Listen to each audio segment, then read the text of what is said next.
Bonjour, merci à tous pour votre présence. Donc pour cette table ronde, nous allons essayer de poser des jalons sur l'histoire de la mer, l'histoire que les humains ont tissée avec la mer à travers des cartes. Donc des cartes historiques, quelques-unes, puisque très tôt des cartes marines ont été dessinées, et on pourra se demander ce qu'elles montrent et pourquoi elles ont été dessinées. Mais aussi à travers une cartographie actuelle. Et là aussi, on pourra essayer de voir ce qu'on peut montrer, ce qu'on ne sait pas très bien montrer à travers les cartes, l'écriture cartographique, pour essayer de saisir quelques-uns de ces enjeux liés à l'histoire de la mer. Donc la mer qui nourrit, que l'on pêche, riche de ressources, la mer qui unit ou sépare les humains, que les humains ont cherché à explorer, sont servis pour justement conquérir, établir des empires, donc enjeu de pouvoir aussi, ou d'imaginaire. Donc beaucoup de thèmes à aborder donc, au cours de cette heure ensemble, et donc avec deux auteurs que j'ai le plaisir de vous présenter. Donc Cyril Coutançais, qui est vraiment un grand spécialiste, vous avez peut-être déjà eu l'occasion de l'écouter là à Blois, puisqu'il c'est vraiment un spécialiste de la mer.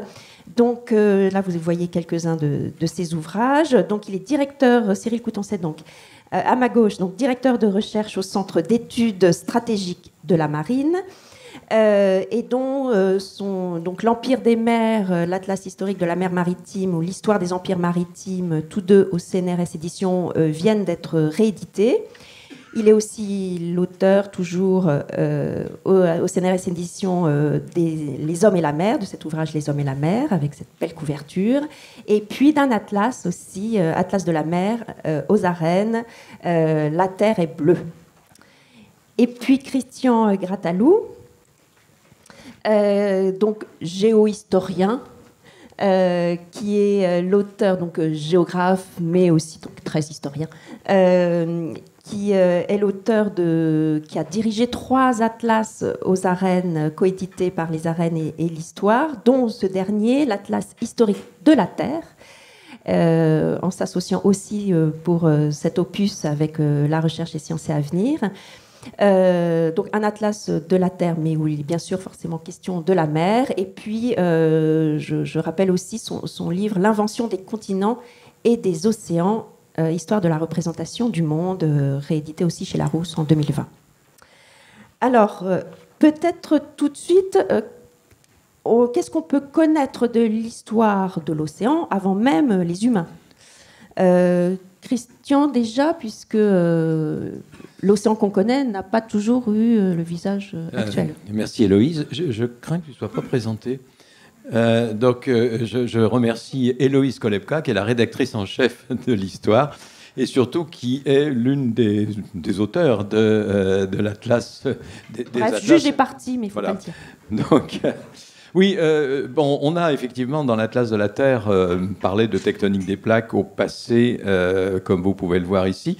Alors, je parle d'ailleurs sous le contrôle, puisque c'est toute une équipe de la responsable, Léna Espel, de cette double page.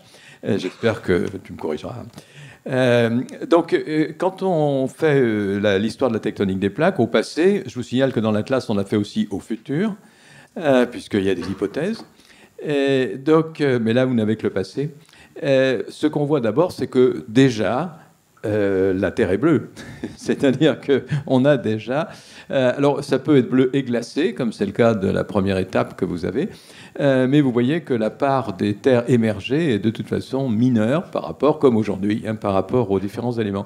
Donc, on a bien un élément qui est d'abord maritime. Et par ailleurs, de voir que la dynamique des plaques, là où on a création, si vous voulez, des plaques, c'est dans les rifts qui se trouvent le plus souvent sous les océans. On pourrait presque dire que la tectonique des plaques est d'abord une tectonique océanique, enfin en tout cas subocéanique, même si le rift peut être aussi d'ailleurs continental, comme il est pour ce qui est l'émergence à venir, d'ailleurs plutôt en Afrique orientale aujourd'hui. Voilà. Donc la mer était déjà bleue il y a plus de 3 milliards d'années.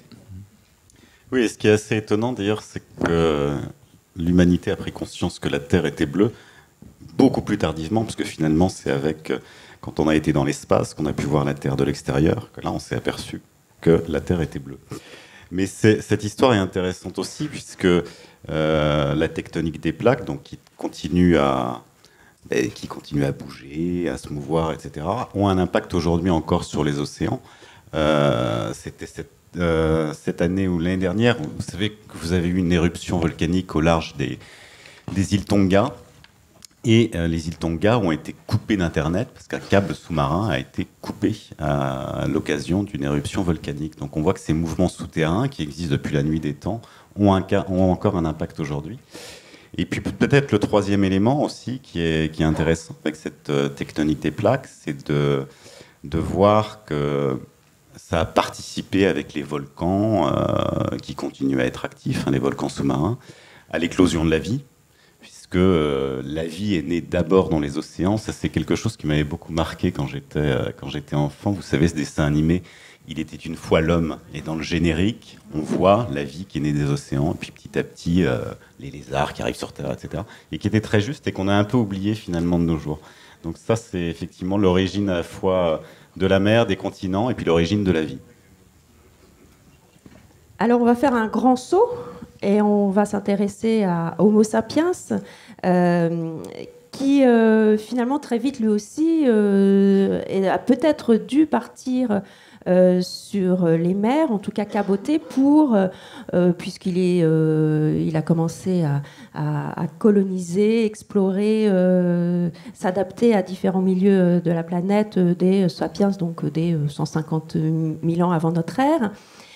Pour arriver aux confins, disons, du point de vue d'un Homo sapiens apparu en Afrique.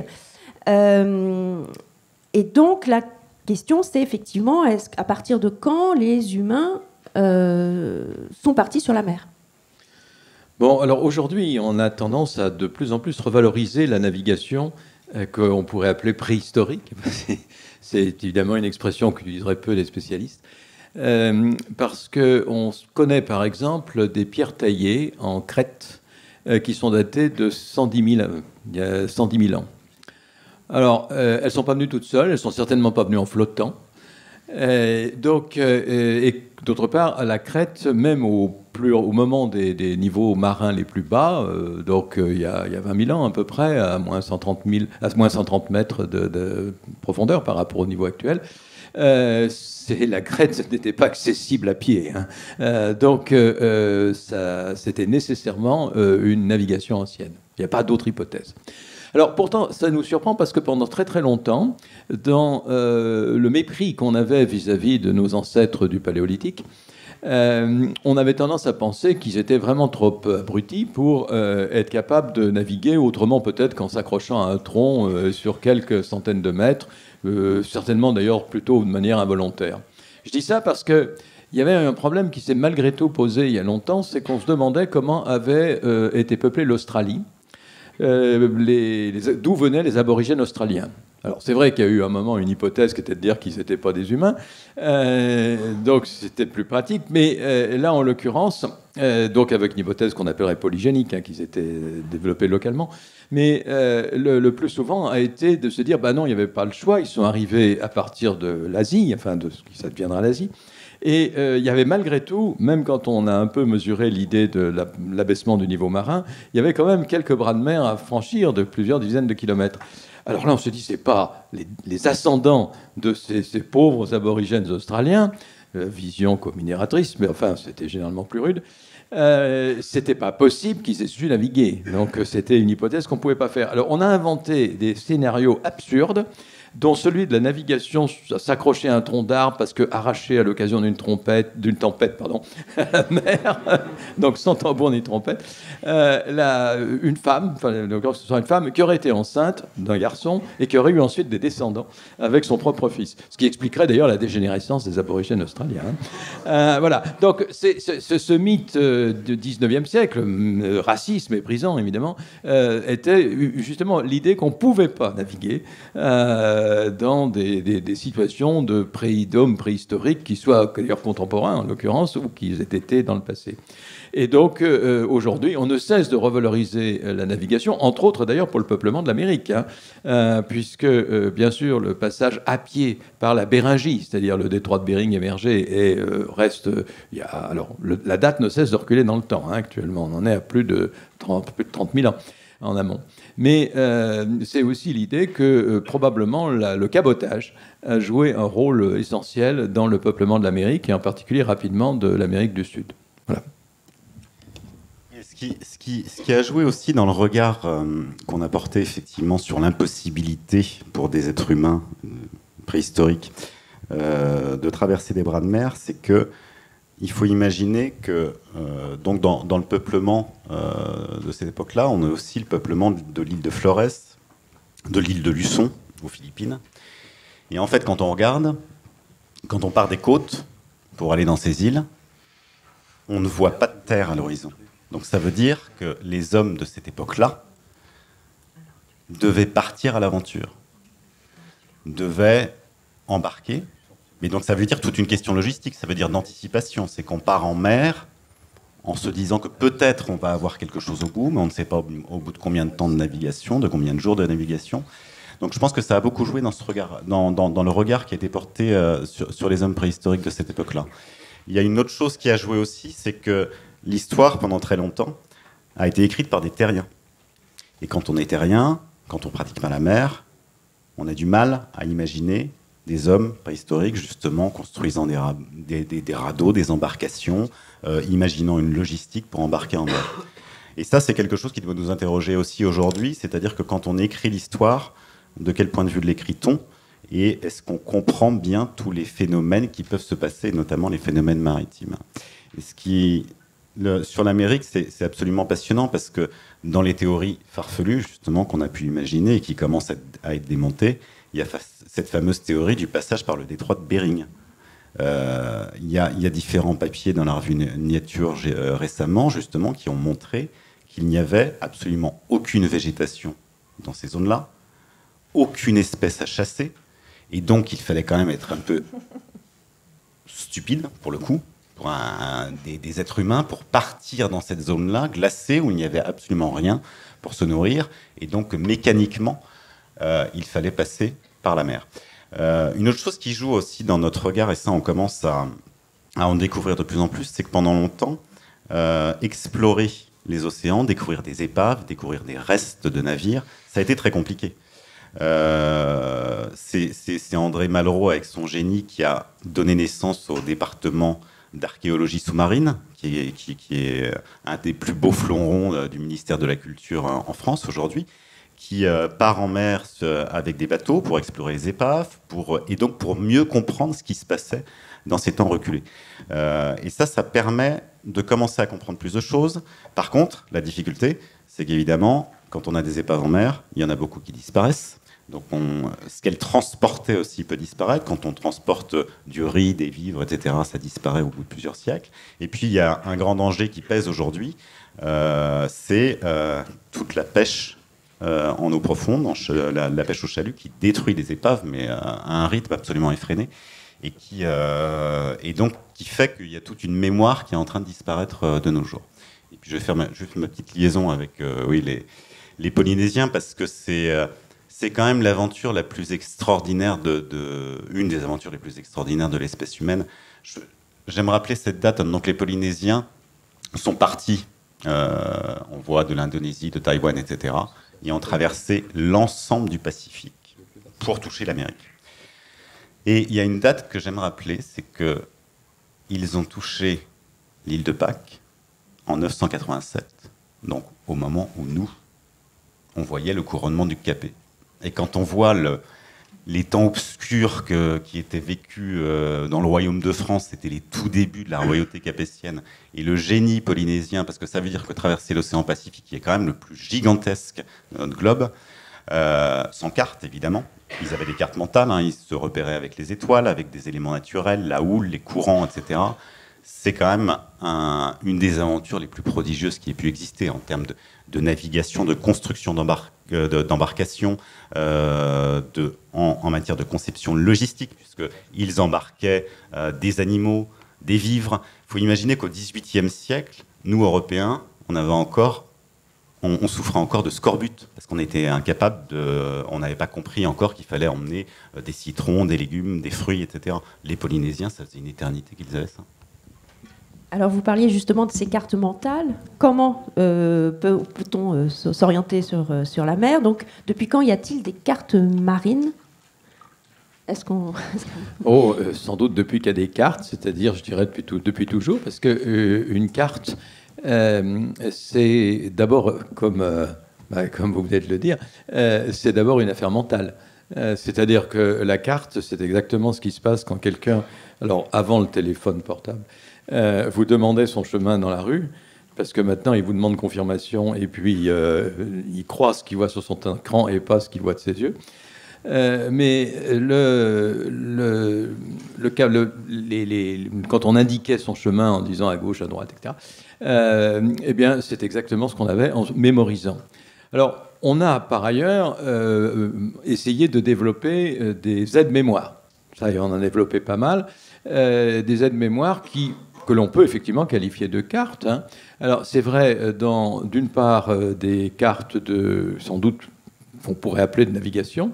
Et c'est vrai également pour des cadastres. Bon, les cadastres nous intéressent pour le moment pas vraiment dans la mer. Mais pour les cartes de navigation, oui, il y a eu progressivement des éléments, sachant que la plupart, ce que nous on appelle les cartes marines, je pense entre autres aux portulans, enfin pour aller vite, on appelait les portulans, ce sont des cartes qui n'ont jamais été sur la mer. Parce que d'abord, la plupart des marins n'en avaient pas besoin, et d'autre part, et quand ils avaient des cartes, c'était des objets qui, évidemment, étaient utilisés et ont disparu. Pas que le bateau ait coulé, mais que, justement, ils étaient bons marins, mais parce que c'était des objets qui s'abîmaient et qu'on jetait, d'ailleurs, éventuellement, au bout d'un certain temps. Donc, beaucoup de cartes, là, vous avez, par exemple, ce qu'on appelle parfois des cartes à bâtonnets, enfin, pour traduire les stick charts, qui sont des cartes des îles Marshall. Ça, c'est la plus célèbre du musée de Branly, enfin, l'ancien musée de l'homme. Vous avez des cartes qui étaient des moyens, peut-être pédagogiques, en tout cas, de situer des îles par rapport aux éléments de point de repère, parce que les bâtonnets signifient souvent des houles ou des courants. Et les coquillages, là, sont l'archipel des Marshall, mais parfois, ça peut être aussi des étoiles. Donc, vous avez tout un élément de point de repère, sachant que les maîtres de navigation étaient des gens qui connaissaient l'océan Pacifique, enfin, ce que les Européens ont appelé tardivement, délimité et appelé l'océan Pacifique. Ils le connaissaient aussi bien qu'un Blésois connaît le plan de Saint-Dié. Pardon, je confonds justement les festivals. Alors oui, comme un festivalier de Blois, comme moi, connaît le plan de Saint-Dié, et réciproquement, bien sûr. Voilà, donc bon, comment retomber sur son bateau. Donc vous avez surtout des aides-mémoires comme on en avait pour la Terre, hein, c'est absolument la même chose, mais plus encore parce qu'on ne pouvait pas difficilement les afficher, donc on n'allait pas emmener cet objet extrêmement fragile que sont ces cartes à bâtonnets sur les bateaux, mais inversement, les maîtres de navigation polynésiens qui ont traversé tout le Pacifique jusqu'en Amérique, hein, il y a à peu près certains, mais qui ont été aussi à Madagascar, c'est-à-dire qui ont fait les 2/3 à peu près du tour de la Terre. C'est une aventure maritime avant le XVe siècle qui est absolument sans précédent et qui est liée à un moment clé qui est au tout début de notre ère, qui est l'invention de la pirogue à balancier, c'est-à-dire du navire de haute mer particulièrement solide, fiable, équilibré, etc. À partir duquel ils ont effectivement pu faire toute leur navigation.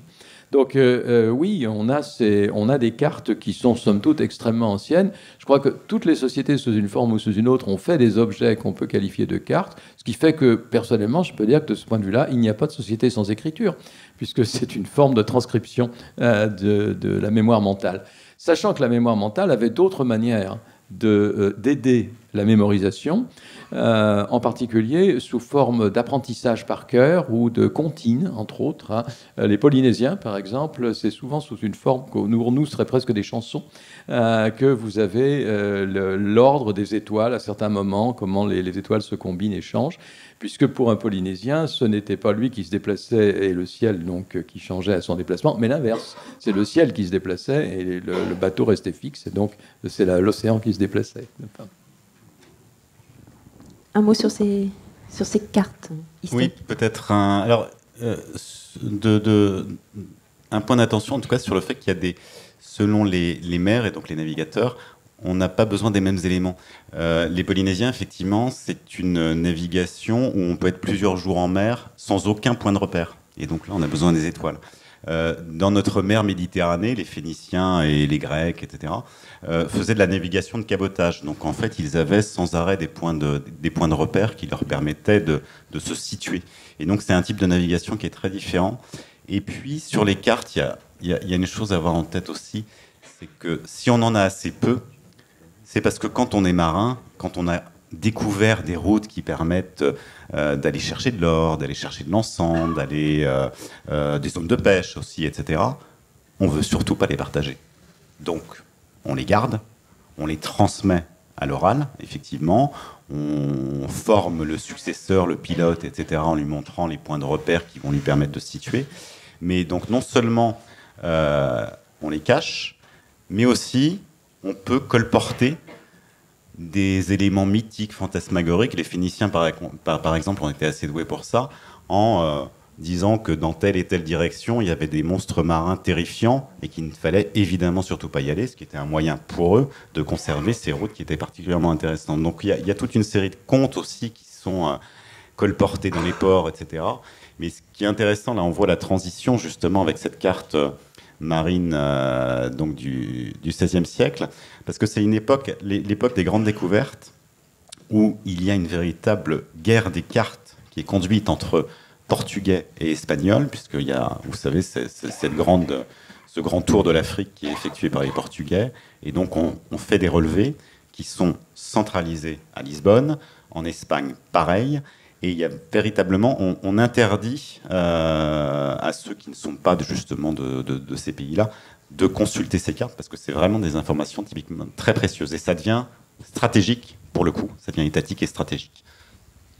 Oui, je voudrais dire deux mots du jour et de la nuit, parce que justement, vous venez de l'évoquer, quand on est en pleine mer, c'est finalement la nuit où il est plus facile de naviguer, parce que dans la journée, le point de repère, c'est simplement la hauteur du soleil, et évidemment le chemin du soleil, mais qui est lui-même l'horloge, qui permet de se repérer. C'est finalement assez pauvre. Hein. On mesure assez bien la latitude dans la journée, mais c'est tout.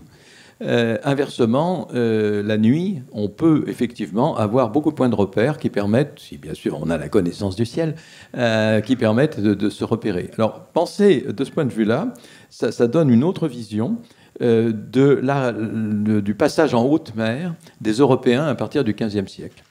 Parce que jusque-là, la navigation essentielle était dans des mers bordières. C'était la Méditerranée, c'était la Baltique, la mer du Nord et éventuellement le littoral atlantique. C'est-à-dire que le cabotage était le principe de base et qu'on avait quelques droitures de temps en temps. Hein. La plus ancienne était entre Rhodes et Alexandrie, d'où le phare, d'où cette étoile artificielle qui est le phare d'Alexandrie. Mais c'est d'ailleurs même là qu'on a inventé un méridien d'origine. Mais vous aviez suffisamment d'îles ou de littoraux proches pour qu'on navigue de jour, cette fois-ci, et pas de nuit. Parce que la nuit, quand on est proche d'un littoral, c'est extrêmement dangereux. D'où la mémoire qui est d'abord... Les cartes qui représentent la mer sont d'abord des cartes de caboteurs, si je veux dire, car les portulans, c'est d'abord ça. C'est une description des littoraux extrêmement détaillée. Alors, la carte que vous avez ici à droite, c'est d'ailleurs sur sa partie maritime un portulan. C'est-à-dire que vous avez les traits, hein, la lacie de traits, ce qu'on appelle parfois le marteloir, qui l'indique à partir de Rose des Vents. Et vous avez là quelque chose qui montre que ce qui compte, c'est l'approche de la Terre. Donc, les portulans, au départ, c'est des listes, des mémoires orales qui parfois ensuite ont été transcrits en livres, des listes de lieux où l'on sait où sont les caps, les points de repère, ce qu'on appelle les amers, avec des clochers, des tours, etc., ou des rochers particuliers. Et donc, vous aviez une mémoire qui était cette fois-ci diurne.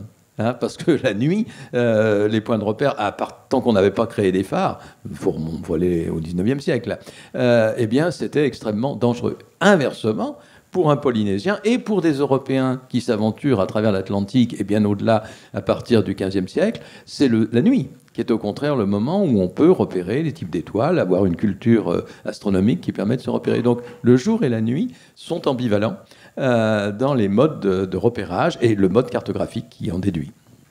Donc la transition est faite et j'ai commencé à vous montrer la carte suivante sur, justement, faisons un point sur ces grands explorateurs, grands conquérants qui sont partis d'Europe à la fin du 15e et donc au 16e. Comment représenter en carte ces aventures? Est-ce que c'est justement, là aussi, l'écriture cartographique permet de nous montrer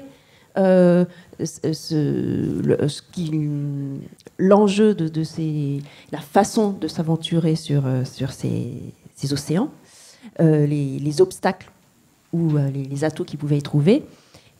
Et puis, est-ce qu'ils avaient besoin effectivement de cartes pour partir ainsi? Alors, cette carte qui est dans l'Atlas de la Terre vous paraît peut-être un petit peu compliquée. En fait, elle est extrêmement simplette, je veux dire. Très simplette parce qu'elle part d'une idée, c'est que justement, c'est comment les Européens ont pu s'emparer du monde à partir de leur navigation du XVe siècle et au-delà, sachant qu'il y a au fond un paradoxe. C'est que si on pense à l'Europe qui est en circulation tempérée, elle est vent debout. C'est-à-dire que le vent, la circulation moyenne aux latitudes moyennes est d'ouest. Comme on le sait, chaque fois que traverse une perturbation, donc ça sera après-demain, et que ça va arriver, là c'est déjà dans le sud, donc chaque fois qu'on a la pluie qui arrive de l'Atlantique, effectivement c'est la circulation normale qui amène son train de perturbation, sauf quand un anticyclone nous en protège. Donc on est face à l'ouest, c'est-à-dire que, en bonne logique, les bateaux européens sont ramenés à l'Europe. Alors, ça peut paraître de ce fait curieux que cette ère culturelle qu'est l'Europe finalement était celle qui a tissé le monde, une formule que j'aime bien, qui soit partie ailleurs. Et pour pouvoir partir au-delà de l'Europe, il a fallu aller soit au nord, aller chercher des courants et des vents qui, cette fois-ci, étaient d'Est. Je dirais que c'est la route viking, si vous voulez. C'est la route des 10e, 13e siècles qui ont amené aux Scandinaves à coloniser les Féroé, puis l'Islande, puis le Groenland, puis le Vinland, enfin, jusque donc en Amérique. Et puis, l'autre route possible, c'est celle de Colomb. C'est celle du sud qui permet d'aller chercher les alizés, cette fois-ci, donc un vent d'Est, mais de basse latitude, des latitudes tropicales. Et pour cela, il y a eu beaucoup d'étapes et beaucoup d'apprentissage. Si on se tient sans penser simplement à Colomb, c'est quelqu'un qui connaissait très très bien les archipels de Madère et des Açores, où il avait passé plus de 20 ans.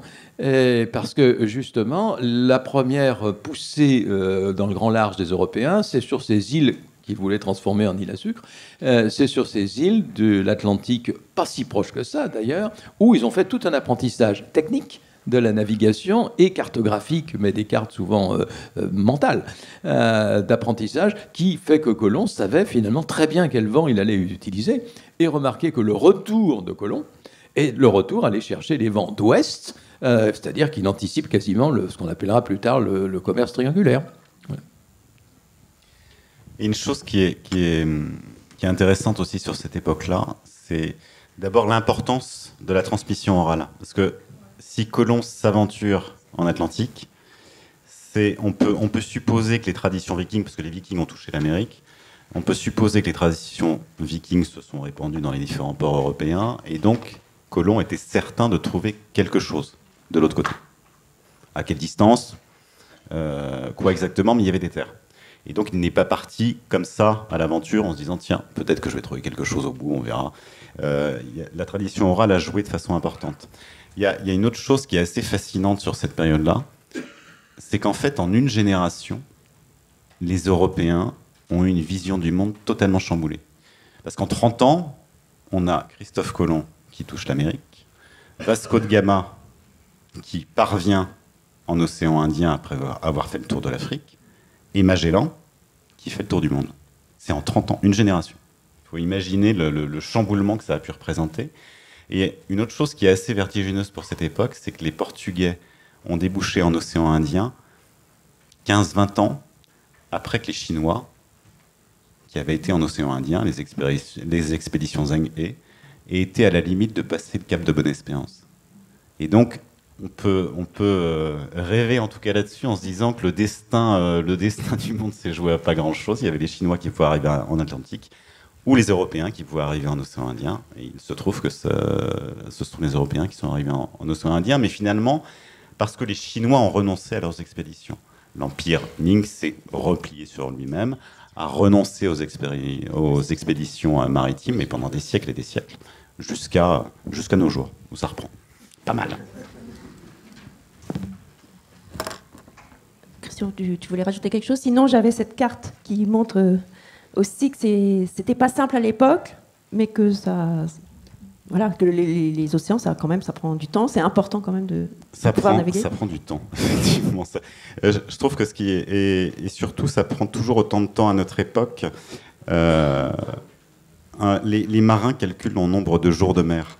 Et je trouve que pour la France, c'est particulièrement frappant. C'est-à-dire que quand donc on a la métropole, on a nos départements et territoires d'outre-mer, dans le Pacifique, océan Indien, aux Antilles. Et on a eu la tempête Irma qui a touché les Antilles, c'était il y a 1 an ou 2 ans. Quand il a fallu acheminer des secours de métropole, on y est arrivé. Ça a pris du temps. Mais si on a des phénomènes climatiques extrêmes, et on sait que ça arrivera dans le Pacifique, en Polynésie, on a quelques bateaux de la Marine nationale qui sont prépositionnés dans la zone, mais ce sera très très compliqué. Ce sera plusieurs jours de mer pour acheminer l'ensemble des secours qui sont nécessaires. Et ça, c'est la tyrannie des distances, effectivement. La Polynésie, juste pour donner cet exemple-là, si on prend l'ensemble de l'espace maritime de la Polynésie, c'est l'équivalent de l'Union européenne.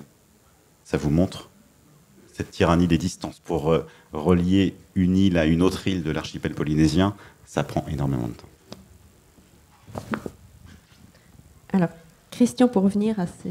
Oui, je voulais quand même revenir à des périodes de navigation à voile, justement. Et en fait, c'était un petit peu relié à la carte précédente. Là, ce que j'ai essayé de cartographier, c'était le monde que, intellectuellement, pouvaient mentalement cartographier les Européens à la fin du XVe siècle.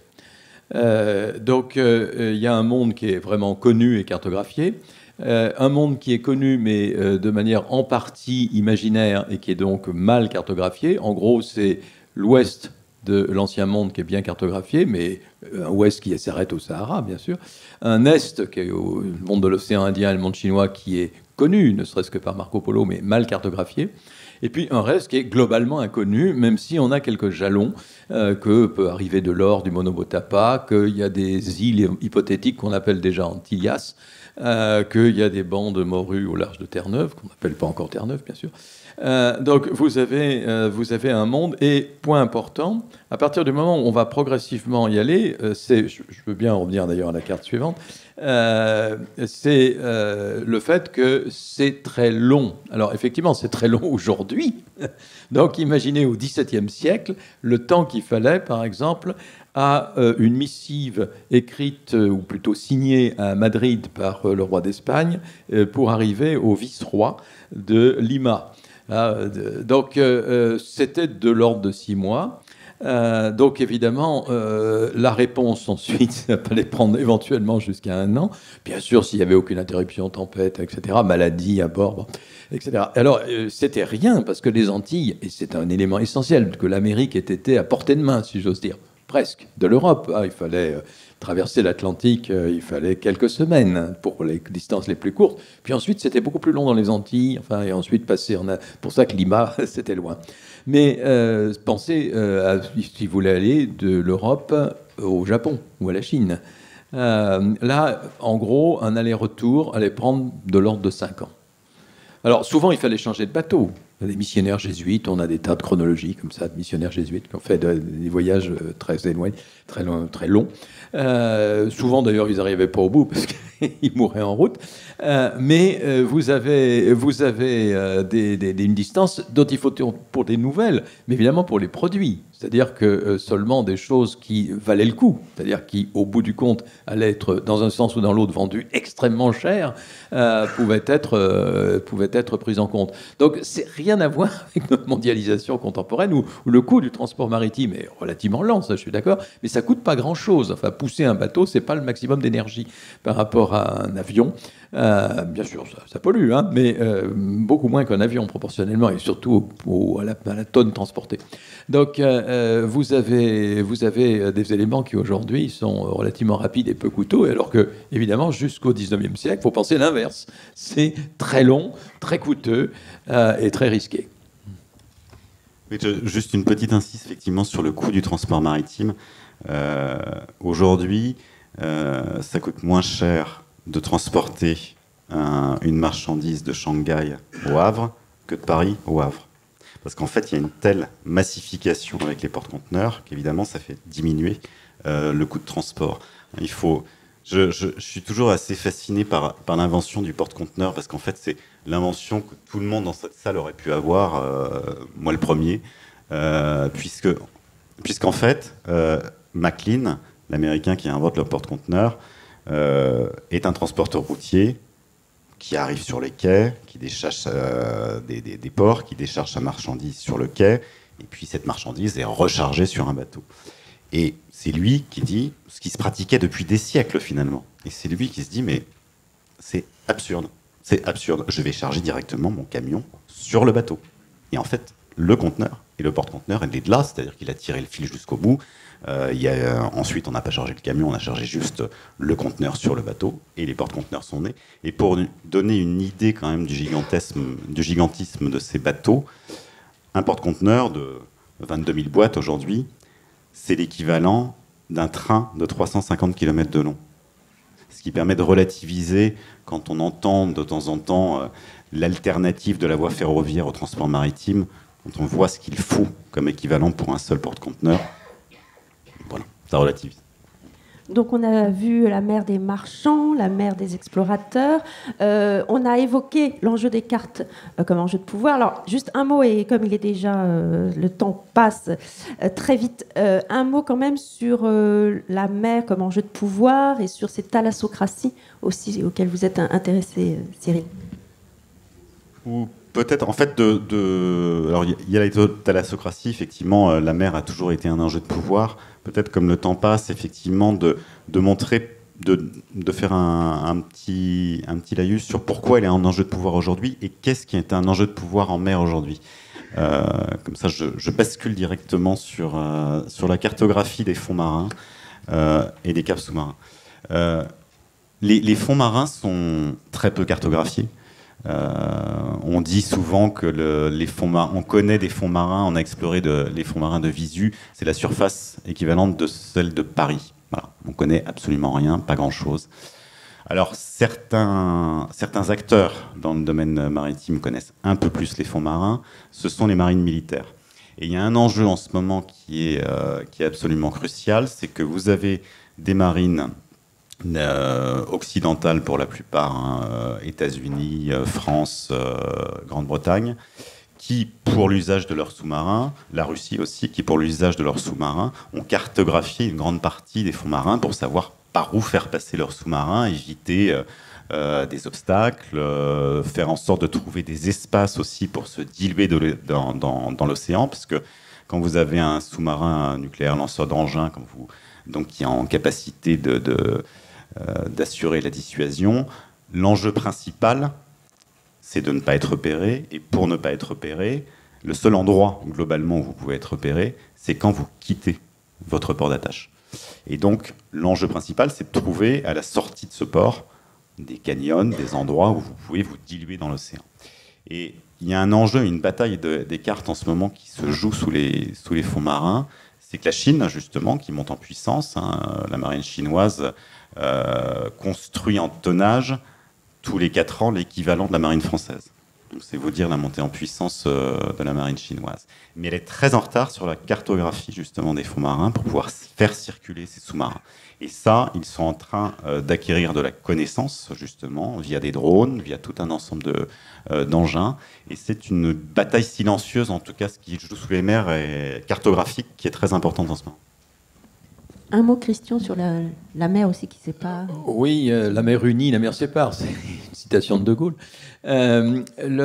Simplement pour dire que carte marine et carte terrestre s'opposent comme s'oppose la manière dont les territoires peuvent se construire, y compris des territoires qui sont de la mer. Aujourd'hui, on a inventé le mot méritoire, hein, mais c'est pour dire que à des tas de moments historiques, vous avez des constructions géopolitiques qui sont de littoral à littoral.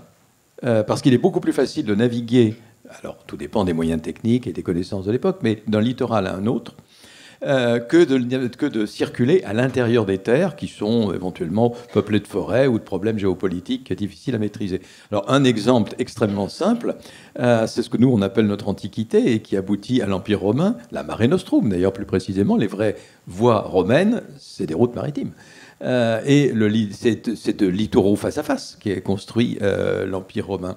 Alors on pourrait montrer plein d'exemples historiques, hein, où de part et d'autre de la Manche, ou bien les constructions dans l'insule Inde, hein, de toutes les structures géopolitiques avant le XVIe siècle, c'est de littoral à littoral, face à face, et pas une île avec son territoire, parce que l'intérieur de l'île, c'est beaucoup plus difficile à pénétrer que d'aller d'un littoral à un autre, alors évidemment à condition que les distances soient maîtrisées. Et quand les Européens ont construit capables de maîtriser des distances plus lointaines, transocéaniques, comme on vient de le voir, ça s'est appelé des empires coloniaux, qui étaient bien des structures géopolitiques de littoral à littoral. Et que, évidemment, au bout d'un moment, quand les structures territoriales sont maîtrisées et cartographiées, ça devient de la décolonisation. C'est une vision, évidemment, cartographique un peu simplificatrice du processus historique. Mais ça oppose bien deux types de cartographie et de pensée territoriale. Alors oui, j'évoquais la mer qui nourrit, et avec les enjeux environnementaux actuels, alors c'est peut-être le point qu'on va aborder maintenant. On pourra peut-être reparler des imaginaires au moment des questions, mais avançons, parce que sinon je crains qu'on n'y arrive pas. Alors, un mot justement, on a cette carte sur la pêche. Voilà. Bon, juste dire que cette carte est située de manière sans doute un peu provocatrice pour un lecteur habitué à la fin de la période paléolithique. Et c'est la pêche contemporaine que vous avez, enfin même s'il y a une profondeur historique dans la carte. Car c'est notre dernière pratique paléolithique, puisqu'il s'agit bien de l'équivalent de la chasse, hein, c'est-à-dire d'un prélèvement dans la nature d'animaux, en l'occurrence, éventuellement quelques algues, qui sont effectivement ne sont pas des animaux domestiqués. Alors maintenant, bien sûr, on mange du poisson domestiqué, mais pour l'essentiel, il s'agit d'une pratique paléolithique. Avec tous les problèmes de surpêche actuels, et donc transition faite aussi sur les enjeux climatiques, enjeux environnementaux qui pèsent aussi sur la mer. Et réciproquement, la mer qui peut réguler. Et avec une grande difficulté pour représenter en carte les impacts, les différentes pollutions en fait sur la mer. Parce que, en fait, quand on regarde la mer aujourd'hui, elle apparaît toujours aussi bleue, toujours aussi tranquille, etc. Et en fait, les pollutions, les impacts qu'elle subit aujourd'hui sont microscopiques. Quand on parle, là, on a représenté les océans de plastique, etc. La réalité, c'est qu'on ne les voit pas à l'œil nu. C'est essentiellement constitué de microplastiques. Les pollutions chimiques aussi qu'on peut voir à différents endroits, les zones blanches où il n'y a plus de vie, etc. C'est quelque chose qui se voit, qui soit très difficilement. Et donc, je trouve qu'il y a un véritable enjeu aujourd'hui pour un cartographe à essayer de représenter les impacts justement sur la mer, les pollutions, parce qu'effectivement en apparence on ne voit rien et ça n'aide pas forcément à prendre conscience de la gravité de la situation, en tout cas pour les océans, parce que la faune et la flore marine sont confrontées à une multiplication d'impacts qui sont absolument colossaux. Il y a à la fois le réchauffement climatique, mais il y a une multiplication d'activités humaines aussi en mer, que ce soit le transport maritime, les champs d'éoliennes maintenant, toute une série d'activités qui font qu'il y a un réel, dans certaines zones en tout cas, il y a une réelle difficulté pour la biodiversité marine. Alors, dans l'Atlas de la Terre, la dernière carte, c'est la Oui, mer. c'est la mer comme avenir de la Terre. Voilà, avec volontairement une projection un peu compliquée, donc je vous laisse vous casser la tête. Vous avez l'Antarctique Cherchez à la plein Chine. centre, et c'est fait de manière à ce que la mer soit le plus valorisée et qu'on ne coupe aucune mer. On n'a coupé que des terres. Voilà. Alors, je vous propose de passer aux questions, et sinon on peut faire aussi un point sur les imaginaires. On a aussi quelques cartes à vous montrer, mais peut-être déjà les questions et puis on verra.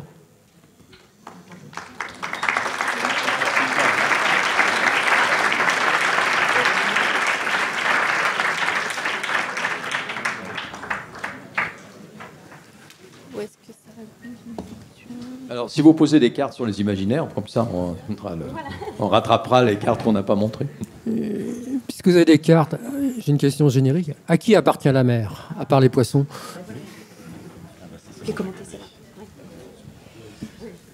À qui appartient la mer? Les hommes, avec leur imagination fertile, ont inventé une constitution maritime mondiale, qui est la Convention des Nations Unies sur le droit de la mer, pour non pas se partager la mer, mais en tout cas donner un cadre juridique aux océans, et donc un cadre en fait de pouvoir, de responsabilité, etc. Donc on a différents espaces maritimes. C'est ce qui fait que donc mer territoriale, zone économique exclusive, etc. C'est ce qui fait que la France est donc à la tête, on s'en gargarise souvent, du premier espace maritime du monde. Après, la question, c'est de savoir ce qu'on en fait. Mais en tout cas, effectivement, c'est une vraie responsabilité que nous avons. Cette Convention des Nations Unies sur le droit de la mer, il y a un point quand même qui est assez fascinant quand on la regarde et quand on observe les rédacteurs qui ont été à la plume pour la rédiger. C'est qu'en fait, ils avaient anticipé beaucoup de choses, et notamment sur l'exploitation des ressources minérales des fonds marins. Au lieu de livrer ça à des États, etc., ils ont créé une autorité internationale des fonds marins qui est une agence de l'ONU qui délivre les permis. Et encore plus étonnant, ils ont prévu un mécanisme de répartition des bénéfices qui sont issus de l'exploitation de ces ressources minières potentielles au bénéfice des États qui n'ont pas d'accès au littoral. Donc il y avait une espèce de partage. Ils ont anticipé cette exploitation future, et en disant qu'il faut que l'ensemble des pays en bénéficient. Ce qui est quand même assez extraordinaire de ce point de vue-là. Et donc là, sur cette carte, effectivement, vous voyez les fameuses ZEE, les zones exclusives, et puis c'est la fameuse signature du traité de Montego Bay, dont certains pays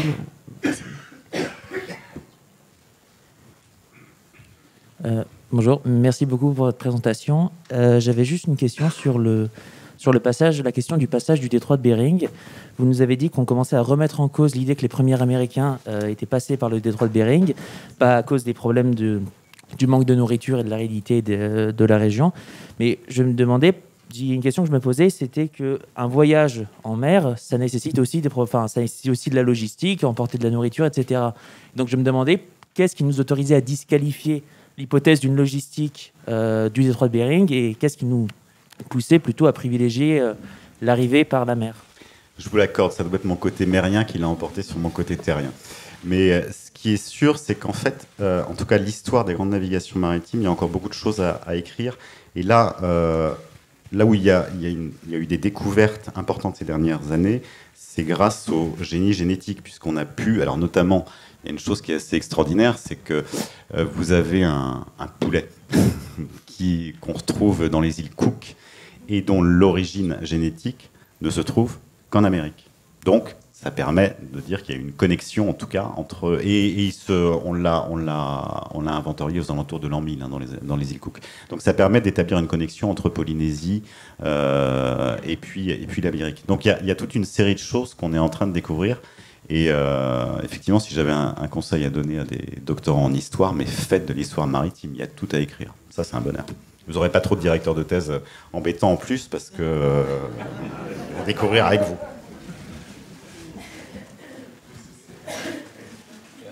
Bonjour. Merci d'abord pour cette intervention passionnante. Une petite question qui concerne la montée des tensions, notamment en Asie, autour des enjeux maritimes, alors à la fois zones de pêche, ressources, gisements d'hydrocarbures.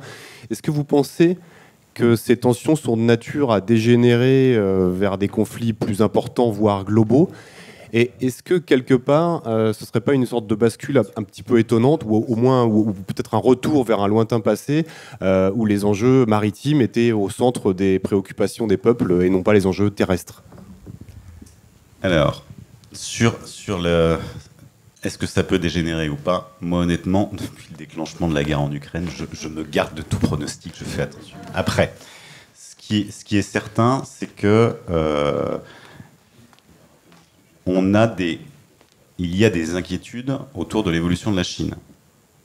Alors, la Chine, elle se construit une marine militaire pour des raisons qui sont tout à fait cohérentes pour un volet. C'est-à-dire que la Chine est ouverte sur le monde, elle est dépendante du commerce international, elle est dépendante de l'importation d'hydrocarbures, et donc, comme nous, Français, Européens, comme les États-Unis, elle a besoin d'une marine pour assurer la sécurité de ses approvisionnements. Ça, c'est un volet.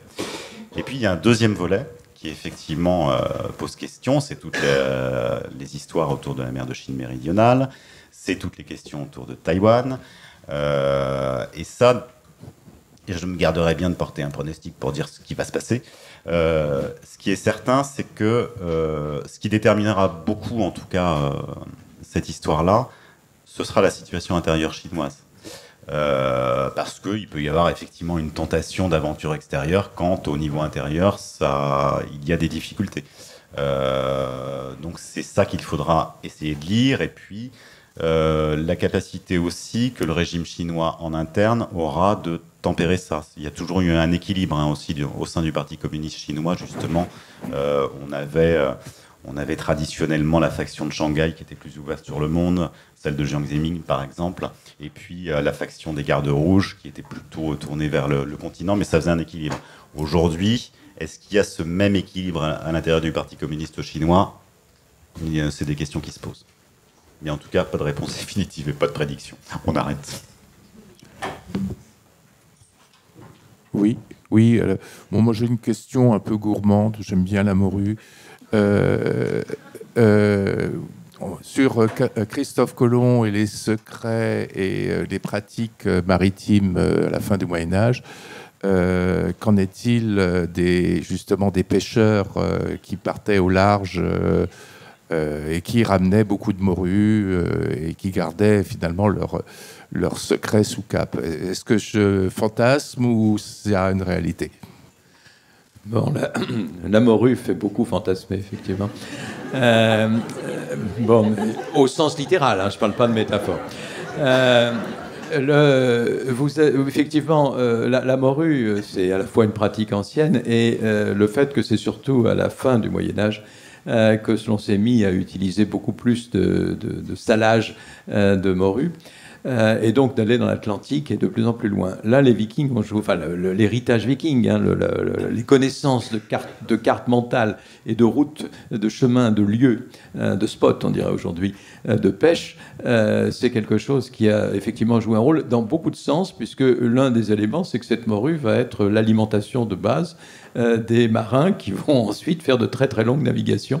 Donc, dans une certaine mesure, les grands voyages européens sont en partie dus à l'alimentation grâce à la morue.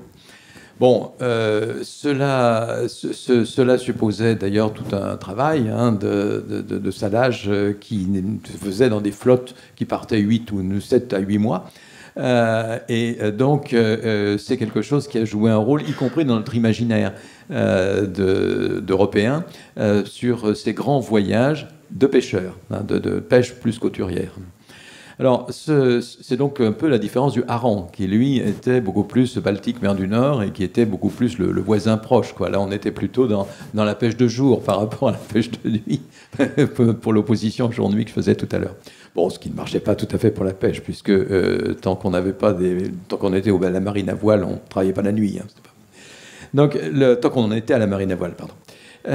N'oublions pas que la morue elle-même va avoir tout un tas d'éléments gastronomiques qui nous sont hérités. Par exemple, je dirais pas les déchets, mais enfin les parties les moins valorisées, éventuellement abîmées des pêches au large de Terre-Neuve, ne revenaient pas vers l'Europe, mais partaient vers les Antilles, parce que ça devenait la nourriture de base des esclaves de plantation, mais ce qui, à terme, nous donne les acras. si vous voulez, dans les filiations, car les Antilles vont faire grand cam, transformer pas mal la morue. Et réciproquement, une partie des retours de pêche de l'Atlantique du Nord-Ouest n'allait pas directement dans les ports basques, bretons ou anglais ou hollandais qui avaient envoyé ces bateaux, mais allait en Méditerranée, où ça jouait un rôle important. Entre autres, pensez à la brandade de morue nîmoise, par exemple. Donc, vous avez tout un circuit qui devient cette fois-ci presque une carte au sens gastronomique du terme. Je vous signale que le mot cabillaud est lui très récent, pour dire la morue fraîche. Alors c'est très amusant parce que sur les cartes des restaurants, avant qu'il y ait des restaurants, on disait la morue. À partir du moment où on a voulu valoriser la morue pour le bourgeois, parce que la morue, c'était quand même, ça a été un plat de riche, mais c'est devenu un plat de pauvre, y compris d'esclaves, sous forme de morue qu'on ne pouvait pas la donner aux gens aisés. Donc on a inventé le mot cabillaud. Ils ont valorisé le mot cabillaud au XIXe siècle. Et puis maintenant, dans les cartes de restaurant, on appelle ça morue fraîche, parce que la morue est devenue beaucoup plus valorisée que le simple cabillaud. Tant qu'il y en a encore à pêcher, d'ailleurs. Ils sont de plus en plus petits. Alors j'avais une question. Moi, vous avez attisé ma curiosité et puis aussi mon empathie. Alors du coup, je voulais savoir quelles étaient ces magnifiques cartes sur les imaginaires que nous n'avons pas pu voir. Alors, on l'a pas payé, donc merci quand même. Non, c'était pour dire que une chose est amusante dans la cartographie ancienne. Alors, ça serait vrai dans d'autres cartographies que l'européenne, mais enfin, c'est surtout celle-ci qu'on connaît. C'est le fait que les océans ne représentaient pas les 2/3 de la surface pendant très longtemps dans nos imaginaires et même dans nos cartes réalisées, mais beaucoup moins, parce qu'on avait inventé des continents imaginaires. Alors, le plus connu, c'est l'Atlantide, qui, pour partie, remplit l'Atlantique. Mais il ne faut pas oublier que quelque chose qu'on prenait très au sérieux, c'était le continent antarctique. Alors certes, à partir du moment où Cook a fait à peu près le tour de l'Antarctique à la fin du XVIIIe siècle, on a su qu'il n'était pas si grand que ça. Mais pendant très longtemps, jusqu'à la seconde moitié du XVIIe siècle, on a cru qu'il y avait un immense continent antarctique, ce qu'on envisageait pratiquement dès l'Antiquité, parce qu'il fallait un contrepoids au culbuto terrestre pour que la Terre reste la tête en haut, c'est-à-dire au nord. Et donc, pour nous ne soyons pas des antipodiques à l'envers. Alors, et ce qu'on avait bien sûr imaginé, puisqu'on avait aussi peuplé ces terres imaginaires. On a continué, parce que l'Atlantide, lui, ça remonte, c'est une pure invention de Platon, dans le Tibet et le Critias, pour faire une sorte de contre-modèle de l'Athènes qu'il rêvait. Mais on a continué, puisque au XIXe siècle, il y a eu l'image d'un continent imaginaire qui aurait relié Madagascar à l'Inde, et peut-être même à l'insule Inde, pour pouvoir expliquer la répartition des Lémuriens qui sont dans ces différents lieux. Puis on s'est dit, il y avait une terre continue, puis elle s'est effondrée, alors les animaux sont restés en différents lieux. Ce n'était pas une hypothèse absurde. Simplement, on a demandé si ça ne marchait pas, c'était pas possible. Donc sur le plan scientifique, ça a été évacué. Et la Lémurie, puisqu'on l'appelait telle, a débouché, a disparu de l'océan Indien. Mais en revanche, le continent Mu, et il y a peut-être des fans de Corto Maltese ici, le dernier volume de la saga, en tout cas dans la version ancienne, le continent Mu, c'est quelque chose qui a cette fois-ci rempli l'imaginaire du Pacifique. Alors là, c'est complètement farfelu. Churchyard, qui est un Anglais complètement fou, qui a inventé cette histoire. Je ne vais pas insister là-dessus. Mais vous voyez, on a finalement les océans, c'est tellement peur qu'on les remplissait de continents. Un mot, Cyril. Oui, c'est juste, nous, ce qu'on avait essayé de faire dans l'Intérêt Bleu, effectivement, c'était de composer un autre imaginaire avec les héros, type Corto Maltese, les héros de romans, etc. Et en fait, je me dis, en regardant cette carte, qu'il y a un gros loupé, un gros manque, c'est One Piece. Parce que dans les nouvelles générations, c'est quand même le manga référence, et c'est sur tous les océans. Alors un peu imaginaire, mais il y aura une carte de One Piece à faire. Il va falloir que je m'y mette. Bonjour. Pardon. Oui, sur la mer qui fait peur et la mer qui est paradis, c'est ce que vous me disiez aussi. Alors oui, ce qui est amusant, effectivement, et intéressant, c'est que selon les civilisations, le rapport à la mer est complètement différent. Les Polynésiens, par exemple, imaginent leur paradis sous l'eau. Et quand on est dans la religion chrétienne, la mer est quand même quelque chose de pas sympathique du tout. Il y a juste une chose à avoir en tête, c'est que la bête de l'Apocalypse, elle vient de la mer, elle vient de l'océan. Et ça, on a un rapport à la mer qui est compliqué, oui, dans nos civilisations, en tout cas européennes. Une manière de détruire l'humanité était tout simplement de la noyer, ça s'appelle le déluge. Enfin, bon, c'est ce qui nous attend. Une question peut-être encore? J'ai Oui. entendu une fois. J'avais une toute petite question pour finir. Tout à l'heure, quand vous parliez de thalassocratie, il me semble que vous avez brièvement projeté une carte sur les réseaux de câbles sous-marins, mais je crois que vous ne l'avez pas commenté. Qu'est-ce que vous pourriez dire notamment de la géopolitique de ces câbles sous-marins? Alors très rapidement, ces câbles sous-marins, donc ça existe depuis longtemps, parce que c'est tracé en fait. Donc on a les câbles en fibre optique aujourd'hui, par lesquels 99% des communications numériques entre les continents sont assurées. Donc s'il n'y avait pas ces câbles, on n'aurait pas d'internet, on n'aurait pas de wifi, on n'aurait rien, on serait dans le noir. Mais ce qui est intéressant, c'est que ces câbles reprennent exactement le tracé des câbles télégraphiques, qui sont nés fin 19e, début 20e. Et ce qui est intéressant aussi pour l'avenir, c'est que sur le réseau de câbles télégraphiques, pendant la Première Guerre mondiale et pendant la Deuxième Guerre mondiale, le premier objectif de guerre des marines alliées, ça a été de couper les câbles télégraphiques de l'adversaire, donc l'Empire de Guillaume II et puis ensuite l'Allemagne nazie, premier objectif de guerre. Et on peut considérer que si on avait un conflit, effectivement, un des objectifs de guerre principaux, ce serait de couper les câbles télégraphiques, les câbles en fibre optique aujourd'hui. Donc on a failli finir sur une note positive avec les Polynésiens. Finalement, ça sera un peu plus sombre. En tout cas, merci à tous. Et puis, je vous recommande les ouvrages